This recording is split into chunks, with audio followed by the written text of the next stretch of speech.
Hello, my name is Franco Lofranco. I'm an entrepreneur and author of the Results Vortex Accelerator. And today on the show, we're going to be talking about spirituality, vibrational energy, entering the vortex to achieve your results in record time, and how you could do that in your business, in your relationships, and any other goal you may have. Stay tuned. It will be an epic episode. And hello, fabulous person. Beate Gillette here. I am the host of the Business Growth Architect Show, and I want to welcome you to today's episode where we discuss how to navigate strategy and spirituality to achieve time and financial freedom. Truly successful people have learned how to master both a clear intention and a strategy to execute that in a spiritual practice that will help them to stay in alignment and on purpose. Please enjoy the show and listen to what our guest today has to say about this very topic. Welcome back, Beate Gillette here. Today I'm talking to Cavalieri, Franco Lofranco. And just the name itself is like a song. Franco, I'm so excited to have you on the show. Welcome. I'm a big fan, excited to be on here with you. We're going to have some fun today. It's going to be great. And you said the name's so great. I love it. I'll record it for you, and then you can just send it to everybody and put it on your LinkedIn profile as an introduction, which I do. My phone ring. Oh, there you go. You are now talking to Cavalieri Franco. That's funny. All right. So I wanted you on our show because you have a very interesting thought process around success, money, and shifting motivation and purpose when people actually make money. So before we get started, why don't you tell our audience a little bit about you? Who are you? What do you do? How do you help people solve problems? Sure. I was born to Italian immigrants that moved to Canada when they were very young. And so I was born and raised in Toronto, Canada, and that's where I spent most of my life. And then I got tired of the cold and I left. I moved to Arizona where it's nice and warm and sunny every single day. And it's been a great journey along the way. I started my very first company when I was 22 years old. I had a dad who always told me, Franco, when you get older, you have to always start your own company. He brainwashed me with that when I was 3 or 4 years old. And so at the age of 22, started my very first company. I've owned companies ever since. Been a great journey of mine. When I first started, my first few companies all failed. I didn't know what I was doing. Very expensive lessons to learn. And then I started into personal growth and development journey. And coincidentally, that also coincided with success in business. Versus before I had any type of personal development, I lacked in success in business. Usually they go hand in hand, as you know. So that's not an accident. So as I continued on my leadership, personal development journey and learning more and getting great mentors in my life and teaching me and books and courses, so too the companies grow and expanding in different businesses and different industries. And learned a lot of lessons from how to enjoy the journey to suffering is optional, suffering is not necessary, to all that stuff, and understanding what really matters and what's important, and how to live in the now, how to live in the present, how to enjoy relationships, how to enjoy everything that you're doing in your business, regardless of how mundane the task might be. Because in business, there's a lot of mundane tasks we got to do when you're building a company. And how do you do that? So yeah, it's been an interesting journey along the way over the last 3 decades, and wouldn't change it for anything. It's been amazing. Thank you for that. I like the thought that you said spirituality, that when you dove deeper in your spirituality, success became more prominent. I'd like to stay there for a moment. What does that exactly mean for you? Was there a moment where you hit a roadblock and you said anything but this? Was there a wake-up call, or was it a gradual where you said this is just ridiculous? There has to be a better way. How did you get to that? That's a great question. So my first 3 companies all failed. And who was at the source of all 3? Me. So I could have blamed outside sources and other people. And look, there's equally valid reasons why you could, right? Or bad timing in the market, this, that. I have a great cousin of mine who's like a big older brother to me, great guy. And he said, Franco, the person in common with all 3 is you. Take some courses. Here's a couple of courses you should take. Learn some personal development and see why you're the source of it. All right. So what have I got to lose? So I started taking some personal development courses that he recommended. And I realized that who's the source of it was me. And it was my own arrogance my own. I lacked I had no self-awareness. I literally lived inside my head. And when all the thoughts that came into my head, I thought were real. I thought those were real thoughts. And then when I started into the spiritual journey, self-awareness journey, I started to recognize the thoughts aren't me. They're just thoughts. And I was honoring those thoughts like they were me. And I couldn't see the forest for the trees. And so when I started to step outside of myself, I could actually see how I operated outside of my thoughts. And it wasn't a pretty picture. I was very arrogant, very condescending, bringing people down, belittling people. I go, no wonder, because one of the things I couldn't do was build teams. I couldn't build structures. People didn't want to work with me. And I made them wrong and other people wrong for that versus looking within. But even then, I didn't know how to look within. I didn't have the tools to look within. I didn't understand that was a thing. It's like when Helen Keller, before she recognized water on her hand, right? Nothing existed for her. There was nothing existed. The world didn't exist. The minute she got water, the whole world opened up to her. The whole world became a possibility. She finally understood what was going on. Same thing with me. And I was 28 years old when that moment happened to me, and I really got, wow, who am I? What am I doing here? Who am I being in life? I got the concept of being and why we're human beings and what that actually even means. Because none of us even talk about that, or we're all busy doing stuff, right? But we're not human doers. We're human beings. And so when I got that concept, and then I started dwelling into that realm, that's when the world became available to me. And then I listened to people differently. People occurred differently to me, what they were saying. I actually heard what they were saying, not what I thought they were saying. And if I wasn't clear, then I would ask questions versus making assumptions. It became a truly magical space. It really did. It literally felt like I'm awake now for the very first time. What I like about what you just said is that you talk about this as if there was a moment where you realized there was a commonality in this and that it was difficult, and what was difficult was you. I had a moment like you when I sort of realized that I guess I must have been a complete jerk, because I was every day when after I sold my company and I took a position there as a global director for entertainment, every day at lunch, when I would go to the bathroom, my whole team had gone to lunch without me, and then they couldn't find me. And I'm like, well, this happens really every day. And if it happens every day, and it happens every time I go to the bathroom, and then they all really run out, I guess there's a lesson here for you. So you said that you weren't getting the responses that you wanted to, and the realization that it is you. Was it difficult for you? I mean, can we just be like super honest and transparent? Was this painful for you to realize that the problem was you and that you kind of were off your best game here? It was tough and a relief at the same time, because when you see the solution, either you can embrace it or you can reject it, right? And so I'll give you an example. After my first three companies failed, I started getting into personal development, reading books on leadership, all that stuff. And I brought on a gentleman who, very successful guy. He comes from one of the most successful company families in all of Canada, and he was the vice president of the company that I had started. And we had just raised $40 million to start the company. And we're a month in, we're hiring people, we're doing great. And I had just gone through transformation, seeing stuff, understanding things, but you're still a little baby in the water, right? Still learning how to swim. Just because you saw something doesn't mean now it's implemented in your life and it's clear. There's still all those bad habits that are still there. So he comes into my office 30 days, literally 30 days after we start. And he goes, Franco, I've been here a month now. And this guy has been the VP of major companies. So he's seen a thing or two. Plus his father and his family, very successful, built some of the largest companies in North America. So he understands a little thing or two. So he walks into my office and he goes, Franco, do you mind if I give you some feedback? I said, sure, love to get your feedback. Naive, unsuspecting Yeah, you. let's go. Let's go.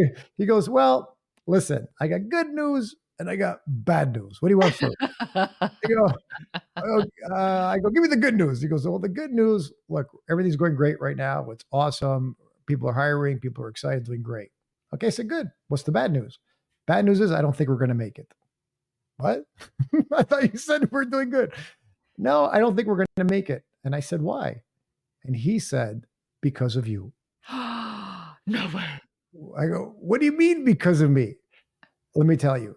your ego is way too big. And because your ego is so big, you're going to repel people, repel clients, repel a success. People can only tolerate that for a certain period of time. After that, they'll say goodbye when the next opportunity comes by. And look, we're in startup mode and we can't afford that. You need to grow. Oh, wow. And I literally, like, as I'm saying this to you, I'm right back into that No, office. I felt that energy. I'm like, this is a real oh shit moment here. Oh, I'm right back into that office, staring at me, looking at me. I'm like, so here's what I said. What do I do? I'm like, but now I'm at a point where I can Help hear. me. Look, but here's the good news. At that point, I was in a spot where I could hear that conversation. Okay. A couple of years earlier, I would have told them to get out of here, get lost. You don't know what you're talking about. We're going to be great. Go Buzz do off. your Yeah. job. Yeah, buzz off. But I was in a spot then where I said, okay, I got it. And it gave me something to be responsible for, like a possibility. And so I started listening. I said, okay, I got it. Give me some recommendations. So I said, remember when you talked to this person, you said that, how about saying it this way? This way, when you said, I said, okay. So he gave me some great constructive feedback. I said, okay. And he just had me think about things in a different way. When you do this meeting, you do this all staff meeting, instead of saying this, say this. Oh, okay. Got it. Very good. And we had a great conversation. It didn't last very long, but it was one of the most transformational conversations of my life because he hit me right between the eyes. So that was the day. That was the day you learned how to reframe. Yeah, that's a great way of putting it. Really reframe language and and how to say things in a whole different way. Like, for example, instead of saying, "Hey, you're not very good at this," or how about saying this? "Hey, you did great. How about we fine tune a few things?" Right. So he just taught me some really basic stuff, but along the way to do that. And then a couple of weeks later, I had another gentleman, also older, senior in the company. And back then, I was into working out and looking good. I'm gonna look good. So I walked into his office, and it's funny, when you're in growth mode, where people can tell you anything, that's when you know you're in growth mode. So I walk into his office, and he goes, "Franco, close the door." I said, "Okay." And he said to me, "Franco, can I tell you something?" I said, "Sure." He said, you're not your body." Excuse me? You're my VP of marketing. What are you talking about? You're the VP of marketing. What are you saying to me? He goes, this is like a 60-year-old man, right? You're not your body. You're more than that. You have a soul. You have more than that. You're not your body. Don't be trapped by what you look like. That's all I wanted to tell you. Okay. And I walked out. I go, wow, this is amazing. Actually, I felt really blessed and privileged to have these people around me that are willing to have these conversations with someone like me. So it was really great.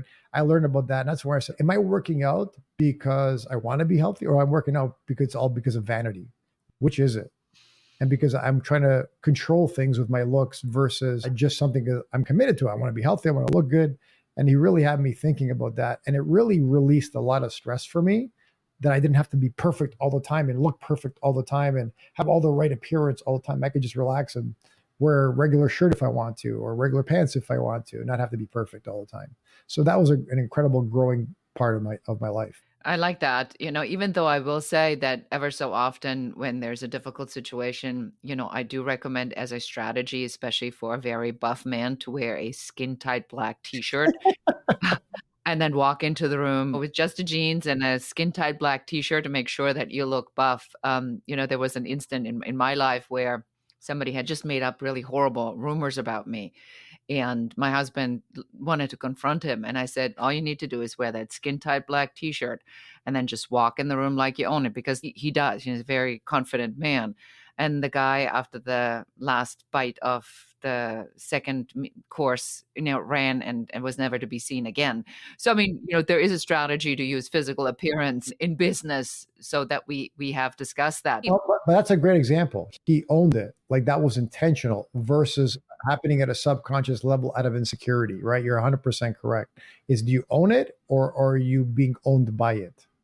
Yes. And I think, to your point, that's really important in the raising of self-awareness, because I think what we've really talked about, I want to make sure that the Beehive understands that, is that in the development of your self-awareness, it comes with a couple of these oh shit moments. Let's just be clear about that, where you say, this is how I come across. and this is what other people think of me. But I'm direct, I'm honest, I don't want to waste any time. I'm just this, I'm just that, I'm just that. So when sort of these band-aids were ripped off, Franco, and the wound was bleeding, the ego was bleeding, how did you manage that emotionally? Because there's not a chance in hell this was all easy. I mean, now we can laugh about it, but I remember when I go through this, man, that's tough. I mean, there are a couple come to Jesus moments in there where you go, "What's wrong with me?" Did you have that, and how did you get through that? That's a great question. So I had a great coach and mentor, and he said to me, when those moments happen, you are not allowed to make yourself wrong. Because if you are making yourself wrong when those moments happen, it's more of the same. Mm. I said, "Oh, got it. So you have no, here's what he said to me, you have no permission to make yourself wrong when that happens. Zero. Your job and your goal is to look at, okay, what happened? Here's what happened. What was the impact on other people? Is there any communication I need to have with those people to clean that up with them, get that complete with them? What do I need to do? Is there anything I need to say? And then, but don't make yourself wrong when you're doing that. You can apologize, absolutely, but do not make yourself wrong because you're still a person and a human being. And human beings will always make mistakes. Extraordinary people versus ordinary people will address that, clean that up with people, and move on and learn from them. I'm like, okay, got it. And then put it in structure so it limits from that happening again. Now, it may still happen again because we're people and we're stuff happens, but at least you've now starting to put in structures so it limits that from happening in the future, given what your commitments are in life. So be led by your commitments, not by your guilt. And I'm like, okay, I got it. So whenever those moments would happen, his voice would ring in my head. Can't make myself wrong. Take accountability, take responsibility, clean up what needs to be cleaned up, create whatever I want to create out of it. Let them know what I'm committed to. Listen, I'm committed to this moving forward. Here's what you can count on me for. Let's go. It's almost like accountability is a strategy, is what I'm hearing. Because, and I never even thought about it like this, Franco, until you just said that. Because if I say, and I have a situation like this with something, there was a no-win situation. Somebody was going to have their feelings hurt. Either this whole thing was going to blow up or somebody's feelings were going to hurt. There was just no way around it. Sometimes you just have to own that. So the vulnerability is then the strategy, or the humility is the strategy when you come from that perspective. Is that how that works? Well, I'll look at it this way. If you want to have power in life and have a say how things go, accountability is a must. Otherwise, you have no say. You just become a victim to that circumstance. Now, you're more than welcome to be a victim to something. I don't recommend it because you just get disempowered. You become, for some people, they become mute. They don't talk. They go into a shell. Other people become overbearing. Everybody becomes different, right? So I had a mentor who said, Franco, the more you're willing to have accountability in your life, the more power you will have. Even in areas that make no sense for you to have accountability, that maybe there was somebody else is accountable. But if you're willing to take accountability in all areas of your life, you will always have more power. And the less accountability you will have, the less power and more victimhood will exist in your life. And so I take that to heart. I take that to heart. To me, it's like a formula. It's a one-to-one formula. So do I want to be powerful? Do I want to have a say in how my life goes? Great. Be accountable. And if I don't, then I won't. My husband has a good way to phrase this. He says, if I have to fall in the knife, I'll fall in the knife. And I always thought that was so extreme that he said that. What do you mean by falling in the knife? But then I really used that phrase in the situation that I'm experiencing right now. And I said, look, I had the option between this or falling into the knife. I said, and I choose to fall into the knife and take full responsibility for that, because from where I came from, there was no other choice that I had, in my opinion. So I had to pick the lesser of the two, but there was a knife. And so willingly I fell into it. And it really resonates with people, interestingly enough, because they go like, okay, so here's somebody who understood that there was a situation that was difficult. And in leadership, It's a must. it happens all the time. I mean, if you have to let somebody go, if you have to tell somebody that they did not a great job, or somebody made a mistake that cost you a lot of money, these things have to be addressed. And that person most likely is not going to walk out skipping and dancing, but that person can walk out with a better understanding or more self-awareness, or a conversation around how to avoid these things in the future. I mean, this can go all kinds of different ways. So I think this was very important, what we talked about, that spirituality in that sense isn't just necessarily woo woo and Jesus, one source, universe, spirit, but it is an internal source of taking internal accountability. So, how does that now relate to an external spiritual concept? Is it the same? Is it the same energy? How do you reconcile that? Well, if you think about what is going goes on internally, ultimately gets shown externally, right? So let's think the opposite. Let's say you're somebody constantly in victimhood, constantly not taking accountability, constantly blaming. What happens on the outside? Do people want to be with you? How will people left? Right? What is their experience of being around you? What are the results that happen around you? Right? So you can always see it's funny when you talk to a person, I can almost by talking to somebody tell you how much money's in their bank account or what's in their life. Almost not 100%, but pretty close by how they speak, by how they talk. Because one thing I've learned is if you're somebody very successful people, like people that are more successful than me, almost never speak down to me. The people, and they're almost never say things negative about anything I may be doing or taking on. But if there's people less successful or just not successful, man, do they complain? Do they bring up stuff? Why are you doing that? That's crazy. I'm Unfair. 100%, 100%. Now, obviously, I'm speaking in generalities here, right? No, no, no. I don't think you're speaking in generality. I think it's true. I mean, I used to be a photo editor at Elle magazine and in Germany, and part of what I did is we took photos and I organized the shoots with some of the world's greatest authors, Olympians. I mean, people that are the top one in their field. And I learned one thing: the further up the ladder you go, the more respect and professionalism there is. When I hear these stories about the 600 count thread sheets of stars when they go to places, I already know they're insecure. They're having to make all of this up to make themselves be more because somebody truly successful, truly, truly, truly successful will make anything work. I mean, unless it's really detrimental or dangerous, right? But I think you are absolutely correct. I think that a very important understanding is that when you do your own work and you step into that power of self awareness, and that's how you show up, you're now vibrating with a whole different set of people. Now, let's talk about that strategy. So once you figure that out, right? And now you are vibrating on this, what would we call it? More self aware, more elevated consciousness? I call it a higher plane, higher Okay. vibrational plane. And now what happens? How do you put that as a strategy in motion to now attract real success, financial success, relationship success, friendship success? How do you do that? It's a great question. You don't need to, because the higher vibrational frequency you have, the more that naturally will come to you. It's kind of like opening up a vortex in the fabric of space and time, where now that starts to rearrange itself in your favor. So to me, like we can operate at all different types of frequencies. The lower the frequency range, the less stuff. Have you ever noticed that people that are very negative, exhausting, like everything seems to be in slow motion around them? It feels like you're with rocks. Like nothing is moving. Like you're just exhausted. Like walk into a government office. What is the experience of walking into a government office? It is like, is anybody alive in here? What is happening? Because everybody just moves really, really slow, right? And then if you walk into, I'm just going to use a high tech company office, and everything's happening, everything's shaking, like the people are moving 24. It's a whole different vibe that you're attracting, and that's why they're attracting each other and working at that the different speed, and they're attracting clients like that, people like that, partners like that, investors like that, board of directors like that. It all gets attracted like that. It's like a founder mindset, right?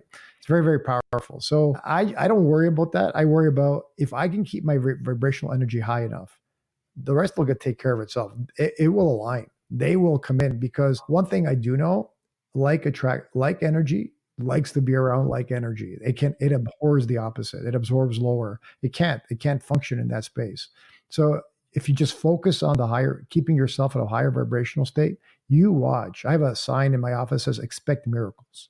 It says expect miracles. And when you're in a higher vibrational state, I would recommend to expect miracles because they will happen. Yes, and you and I, we're both big fans of Abraham Hicks. And when she really got this concept clear to me of it's not just necessarily about the law of attraction, but it's a law of vibration, that I have to find something that I can vibrate on and then stretch that into all other areas of my life. And I literally sat down, Franco, and I thought about what is that one event that will immediately get me into that mindset? It's the birth of my granddaughter. And, when I'm in that room and I visualize her being born, I'm immediately in this state of gratitude and love and miracles, because that is the miracle of life. So I think that this is a really important part, because the strategy here on this show for this particular interview is there is no strategy. The strategy is for you to get your spiritual alignment sorted out, to take your accountability, and to then go into this vibration to stay there. So, what do you do, Franco, to stay in that vibration? Is there a practice you do? Is there, I mean, we talked about Abraham Hicks, which I highly recommend everybody, sometimes, many times in the mornings when I do, get out of the shower and I do my makeup, there's like a 15-minute segment that you can watch on YouTube. And that kind of gets me in a good vibration for the day. What do you do? What's your practice? That's a great question. So I actually wrote a journal book of what I do every single day that I created for my organization that people can buy on Amazon if they want to go on there. It's called the Results Vortex Accelerator. It's how do you get into the vortex and stay in there all day. I actually wrote a whole, like, how do I do that? Whether when you wake up in the morning, create a gratitude journal and be grateful for everything in your life. And then how to enter the vortex. So a couple times a day, you will imagine and visualize your goals, what you want to achieve. Literally put yourself in there because your mind is powerful. It's an attraction magnet. It is the most powerful thing that we have. And so you can literally through your own mind, and I talk about in the book how you can how you can activate it. 8 to 12 minutes a day doesn't take very long. I do it a couple times a day, morning and night, where then you can really create for yourself that vibrational energy that gets you into that vortex where now things start to align for you in a way that otherwise they wouldn't. Ideas will come to you that otherwise wouldn't have come to you. People will come to you that otherwise they would never have come to you. They'll call you. You'll meet them like randomly, like, wow, how did you come into my life? This is amazing. You came at the perfect time. A sign will come in. Oh, that I was meant to see that. And so that's all signs that you're in the vortex. And then it's how do you stay there? Because it's easy to get out, right? Things come to you, like issues come to you, problems come to you. They want to knock you out of it. Well, that's cool. And that's going to happen. But then how do you keep yourself in that vortex to keep going in that time and space? So, yeah, there's ways you can do it for sure, what to focus on and what to do. And on a daily, I have practices that do that. And it doesn't take very long. You're talking 20, 30 minutes. It doesn't take very long. Like being grateful, 5, 10 minutes every morning. But that just sets the foundation. The being grateful part to me is one of the most critical parts of a day because it literally sets the foundational part of creating that good energy. Otherwise, you're literally building on poop, right? Like you wake up in the morning. I don't know about you. I wake up negative. Like I wake up like, oh, what did I forget to do today? I can't believe I forgot that. Maybe I had a bad dream. I don't know. I don't wake up naturally excited. I woke up. Got to get up. I got to go do this. I got to go do that. Right. So the minute I get into my grateful mode, like everything shifts. It's absolutely incredible. And for me, it has to be intentional. Now, I know for some people they wake up happy, and that's not me. So I'm just not, that's not how I wake up. But I've got to eventually put myself there, which is cool. So I get it. I got to own that and be responsible for myself to do that. The So only some person I know that wakes up really, really happy is my granddaughter, because when she wakes up and I was just there over the weekend and I walk into the room, she couldn't be happier that I just showed up. But other than that, kids do. That's good. Kids, a lot of kids do. It's actually a good point. A lot of kids can do that. yeah, so I like this idea of saying, what do I need to do? I like true crime, and the more I do of this work, the more I question on whether or not I should be doing this, because and you're just laughing. You're like, "This does not need an answer, sister." Um, Oh, that's funny. so I think that there's also this part of when you allow news and you allow certain things to come into your sphere, my mother-in-law watches news 24/7, and it creates this loop of negativity that the world is coming to an end, AI will be taking over, and on and on and on and on and on it goes. That's a choice to live there, because for all of these things, and I really want to kind of like end the show with that. Maybe you can add some more examples to that as well. Is if we focus on that people are primarily good, and that we walk into these conversations to have the conversation, not necessarily to get an outcome, but to say, hey, this showed up, I'm going to lean into this, I see where it goes. That we have much more beneficial outcomes if we make it about the event and the here, which we talk about in growth architecture all the time. How do you view that, to be sort of more present and to then not let you get self drifted in some future image of your next raving success? Well, that's a great. Well, listen, I have a saying: the environment always wins. So whatever environment you're in that moment or that time, it will always win. So if you're careful about what environment you're in, now you can dictate how you feel, what you're creating, what you're doing, right? So, like for example, like your mom that's watching the news all day, well, that's designed to be negative. Why? It's designed to hook you, right? It's designed to addict you. That's the purpose of news, right? The purpose of news is not to inform. I wish it was. It's not to inform, right? It's to addict you to keep coming back so they can sell more advertising and make more money, which is cool. But how they do that is through fear and scare and getting people anxious and anxiety. And well, that's why most people don't watch cable news are unfortunately seniors, right? Because they're at home, they're watching that, they're addicted to it. So I remember I did a real quick story years ago. I used to be like that. I used to, when CNN first came out, remember in the 2000s when the channel, I was addicted to it. Like I was like watching it all the time. And I noticed myself getting negative and feeling tired. And so I did a test. I said, I will watch no news for 6 months, like nothing. So, okay. So I literally stopped watching news for 6 months. And then after 6 months, I said, okay, now I'm going to go back and rewatch. Let's see what happened. So I go back after nothing, like literally cold turkey, nothing. I turn on the news. Nothing changed. It was exactly the same. All that changed was a different name, a different location. But then I realized the pattern. I saw the pattern. That was the key, right? I actually saw the pattern. So, and that's when like, okay, I get this now. And then since that day, I've just lost total interest in news and all that stuff. Now, I do go to some sources. There's some very powerful podcasts I like to listen to and learn, but these are topics that I'm interested in. People that I admire or I respect in certain areas that I want to learn from and listen to, and people like that. So it becomes very different. So we have to be very discerning today where we get our information. Now, look, if you want to go in there and go into the drama and junk like on X and have some fun, go ahead for a few minutes, but don't get lost there for hours. I mean, I will say after the presidential debate, I did watch a whole bunch of memes on the eating cats and dogs, and I was thoroughly entertained of the creativity.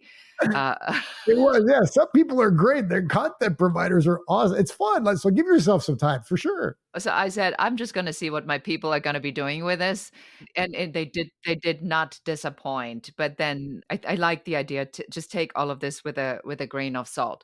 So what I'm taking away from this conversation with you today is that you make it almost sound easy to lean into this. So for somebody who's struggling with taking the first step, aside from getting your book, is there anything else you want to share with them to help them to let go of this drama and the stress of the push, push, push, push, push, and easing in from the persuasion model into the attraction model? What can we tell them as a first step?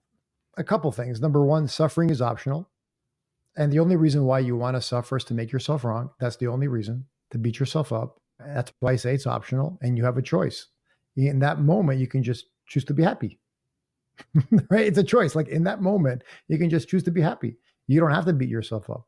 That's beating yourself up and being a victim is a habit, just like everything else. And because the good news is, because a habit, you can shift that habit. And how do you shift the habit? Look for what's good, being grateful, being positive, thinking about, okay, what's another way I can look at what happened? Well, this person did this, or this client left me. Okay, what could be another absurd way of looking at this? Well, maybe I'm just too good looking for them, and they couldn't. and they couldn't handle it, and they had to go to an uglier person to take care of them. Like, you can I think did of not think that you would say that. I know. So you can think of the most absurd things and have fun with it. Like, life is fun, right? If you just make life fun, you'll have such a great experience of life and not be so significant. Like, at the end of the day, we're all going to end up dead. We're all here. We're not going to get out of this. And We you're can't. not taking that Ferrari with you. No, unfortunately not. And all we have a choice is what's going to be on your tombstone. And on my tombstone, I wanted to say, you know what? He had a blast. He had fun. He created things, made an impact, made a lot of people feel good. What do you want it to stay in your tombstone at the end of the day? We are the same on that. I always said that at the end of my life, I want to go out with a big fat party, no crying because I have a phenomenal life. And I wanted to say, here lays a woman who made an impact. I love it. I love it. It's inspiring. So you got me. I'm so inspired by that. I love it. It's so great. Right. And then that's all really I inspire. So for somebody who now wants to learn more about what you do, which we really didn't tell anybody, but maybe follow you or listen to your musings or insights, obviously we're going to send them over to get the book on Amazon. So we'll put that in the links below. Is there any other way they can reach out or follow you? They can reach me. Yeah, they can reach me directly on Instagram, Cav Franco. CAV Franco, and I'm happy to address messages there or get in touch with people there whenever I can. Absolutely. Wonderful. Well, thank you so much for being on the show today. It was very selfishly a great pleasure for me to talk to you. And that's it for us for today. And remember what Cavaliere Franco told you. It is a choice. You make that choice every single day. Make it wisely, because that happens to be the life you choose for yourself. And we want you to show up and make an impact that you came here to do. And with that, I say goodbye. So appreciate you being here. Thank you so much for listening to the entire episode. Please subscribe to the podcast, give us a 5-star review, a comment, and share this episode with one more person so that you can help us help more people. Thank you again. Until next time. Goodbye.